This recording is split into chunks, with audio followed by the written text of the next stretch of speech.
গুৱাহাটী উচ্চ ন্যায়ালয়ৰ নতুন ভৱন আমি ৰংমহলত নিৰ্মাণ কৰিম আৰু তাৰ বাবে প্ৰয়োজনীয় প্ৰায় 100 বিঘা মাটি আমি অধিগ্ৰহণ কৰিছিলোঁ।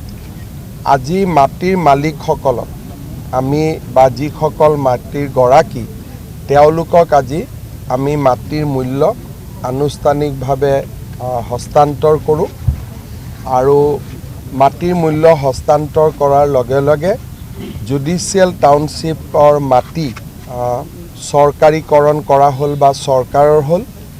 এতিয়া এই মাটিত লোক নিৰ্মাণ বিভাগে উচ্চ ন্যায়ালয় নিৰ্মাণৰ বাবে আগবাঢ়ি যাব পাৰিব। আজি এটা প্ৰথম পদক্ষেপ আমি গ্ৰহণ কৰিব পাৰিলোঁ আৰু মই ভাবোঁ যে মাটিখিনি খুব সোনকালে এতিয়া লোক নিৰ্মাণ বিভাগে সমজি লৈ নতুন হাইকোৰ্ট নিৰ্মাণৰ কামত তেওঁলোকে আগবাঢ়িব পাৰিব। ইয়াতে আৱাসগৃহ নহয়, ইয়াতে পুৰা হাইকোৰ্টখনে আহিব। হাইকোৰ্টৰ লগত সাবঅৰ্ডিনেট কোৰ্টছবিলাকো আহিব।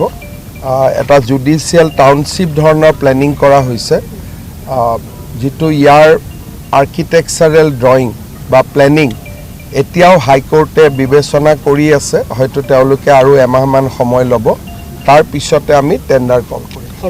129 বিঘা বহুত ডাঙৰ প্লট, 129 বিঘা বহুত ডাঙৰ মাটি হ'ব আৰু হাইকোৰ্টৰ বাবে প্ৰয়োজনীয় সকলো সা সুবিধা সেই মাটিখিনিত আমি কৰিব পাৰিম।